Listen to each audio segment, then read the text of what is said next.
morning. Good morning.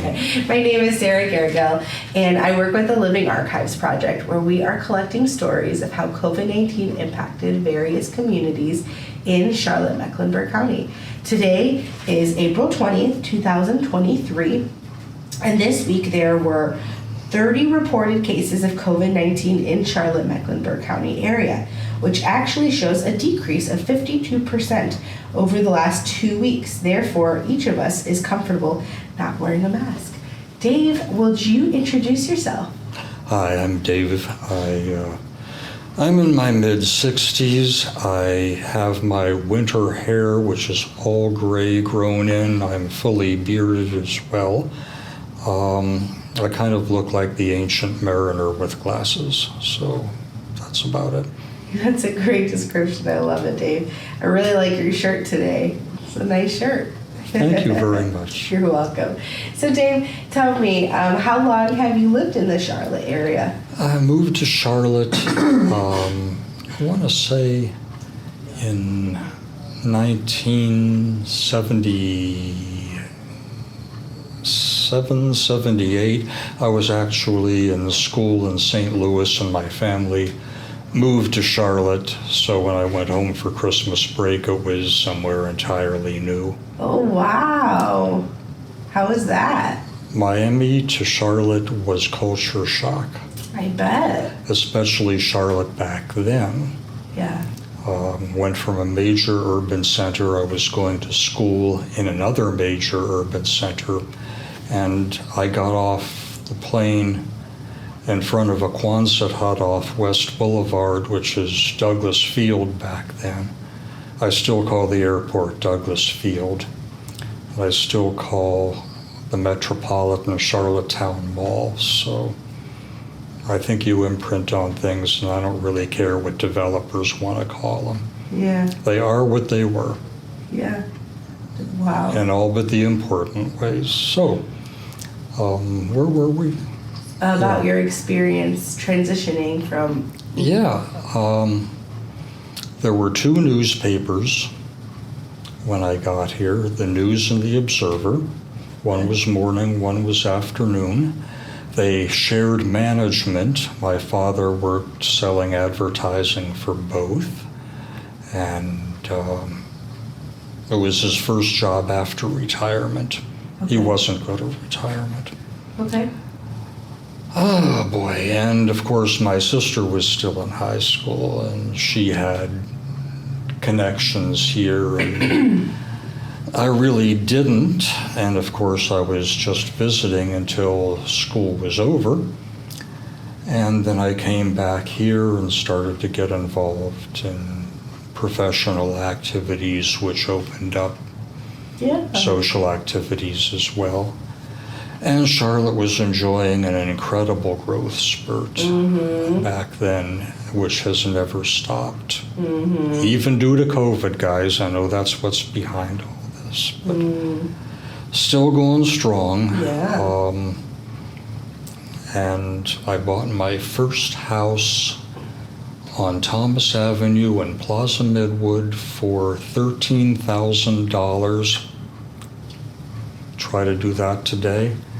Wow.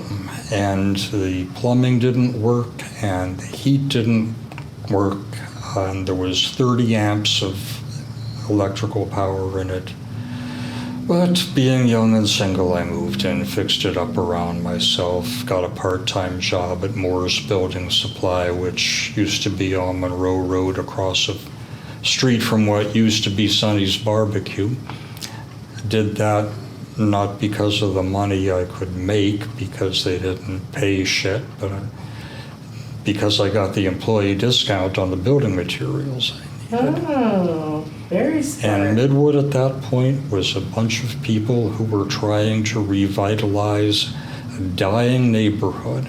And it was a great time to get involved. Okay. So that's Charlotte. Yeah, thank you for sharing that, Dave. So, let's jump right in. Before we talked, we did an activity together called a hand map. Is there anything from your hand map that you would like to share with us?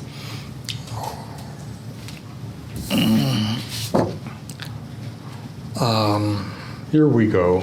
Yeah. You'll notice that I'm missing a good chunk of one finger. I got into a fist fight with a table saw and I lost. Please don't do that to yourself. There we go. Okay. Yeah. Thank you for sharing, Dave. So tell me a little bit about your experience over the last 3 years. It was an incredible transition in my life, but not due to COVID. My wife of 36 years had been ill with a progressive form of multiple sclerosis, and she died in September of 2021. Oh, thank you. It was very difficult to be the caregiver I needed to be at that point, simply because the healthcare system had been so overstressed by the load imposed by COVID. Yeah. And she and I are both rational individuals. We understand science. We understand things like the need to get vaccinated and the need to avoid crowds. What we don't understand is the need of some people to try to kill off other people by making it a political identity issue that divided people and encouraged half of the population to be stupid instead of rational. So that did an incredible amount of damage, not only to the people themselves, but in terms of tying up resources that could have been so much better allocated otherwise. And I think we're going to still be paying for it for a very long time. We've lost a lot of healthcare professionals who simply burned out and went into other fields. And I don't know that we're doing a good job of replenishing the supply of those highly skilled people. So that was the absolute worst part of the downside of COVID for me. We lost other people we knew too to the disease, but when you have one that's so up close and personal, that kind of becomes and she didn't die of COVID. It was complications from 15 years of progressive MS. And on the other hand, I do want to say that COVID did a lot of good for me at the same time. I had a full-time job at the same time I was a full-time caregiver. And it is being an engineer in a big, ugly building full of computers out by the university. And my job was to make sure during a night shift that the computers were constantly powered with electricity and the HVA system that kept them cool and comfortable didn't shut down. So it was great. I could be a caregiver, do all the doctor's appointments during the day, and then do this at night to keep the bills paid. And because it's a critical facility, I didn't have to worry about the ability to deal with rationed gasoline and things of that nature. The best of it, though, was that the building absolutely emptied out. Anybody in IT who could log in from home worked from home. Part of the building had an office building attached, and we had 2 call centers in there. They could all work from home. It was so nice to have empty streets. I could commute to work, commute home without getting traffic jammed. And when I got to work. There was the person I relieved and a security guard, maybe one or two other critical people on different floors, and would wave at each other down the halls in passing. It was the best that job has ever been. Wow. Yes. So it's like Dickens, the best of times and the worst of times. Yeah. Did you feel like, did your role change, or did you still have the same role? You just, because you said you make sure everything's working properly, right, in the building? Oh, yeah, we had 911 lines to keep alive running through the building. Okay. Cell phones, landlines, and internet. So Oh, okay. It's, Wow. yeah, So still, it's telecommunications. Still the same, but Yeah. wow, just less people. Hmm. Yeah. Yes, I'm more comfortable working on machinery than working in a crowd. Yeah. So it worked well for me. Yeah. Still doing it. Really? Hmm. Wow. That's how long have you been there? Oh boy, 15 years this year. Amazing. 15 years. Wow. Yeah, I thought when my previous work had been running my own business, which put me out on the road a lot. Okay. And when my wife got sick, I had to shut that business down and find something that we could do where I could be home every day. Yeah. And I thought I'd be in that work for a couple of years until the economy improved, because it was in the tank back then. But as it turned out to be a very comfortable and practical place. Awesome. And I seem to have adapted my obsolete technological skills to working in well, it's not a modern data center, it's a 30-year-old data center, Yeah. but still. Yeah. That's amazing, Dave. Thank you for sharing that. So can you tell me, how do you think the last 3 years has shaped you as a person? Well, I've become more patient in terms of with myself and with things that are beyond my control. On the other hand, I've become less patient with ignorance, with divisive politics, with things that are just so stupid that people seem to, for some reason, get themselves caught into. I think the thing I hate is irrationality, and my anticipation that people will behave rationally is probably the most irrational thing I do. So,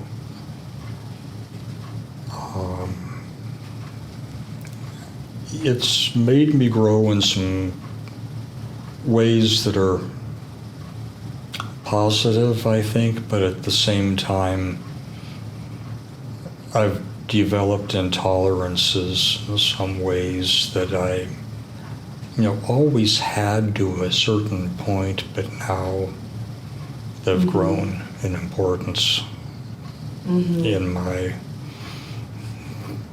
I suppose, reactions to the world. Mm-hmm. Yeah, definitely. How do you feel that your community was impacted over the last few years, your local community?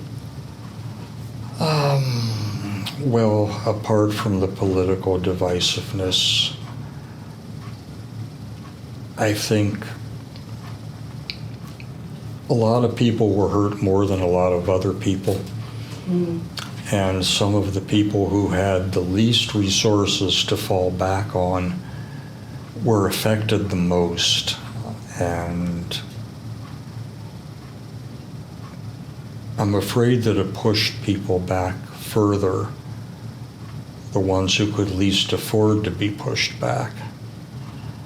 And I don't think we have the political will or the resources, having just spent many of them dealing with the pandemic. And now we're dealing with not just local but international situations caused by, well, I think, people trying to take advantage of a lapse in many things as a result of a worldwide pandemic to try to force issues, take advantage of opportunities to perhaps build their own little empires. Mm-hmm. I don't know. Really, I don't understand it. Mm-hmm. Mm-hmm. Well, thank you for sharing. Mm-hmm. What do you think your future will look like? I'll be dead. I'm in my 60s. I mean, I grew up, I was born in Pittsburgh, and I still don't trust air I can't see to breathe. And went to school in buildings full of asbestos. Mm-hmm. And I'm one of the least physically graceful people I know. I could hurt myself walking down the street. So it's just a matter of time. But I'm just going to keep going as long as it lasts and try to have as good a time as I can. Yeah. I don't regret things that I have done. I regret things I didn't do that I could have done. Okay. And wish that I'd taken greater advantage when I was able to of some of those opportunities. But, like what? Yeah, but I'm not at all worried about it. Mm-hmm. Mm-hmm. And how was your family impacted? Because you mentioned to me that, your mother is in her 90s. Oh, right? My mother is 93. 93. She was born the 1st of November in 1929, Wow. which is the day the Great Depression started, and she swears she had nothing to do with it to this day, but I'm not sure.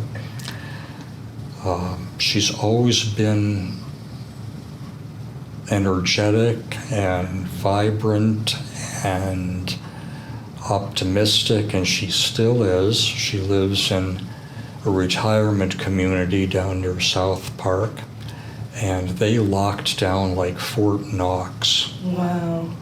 And I couldn't even come to visit. I would bring supplies, Okay. walk through the gate and put them on some shelving, walk back out through the gate.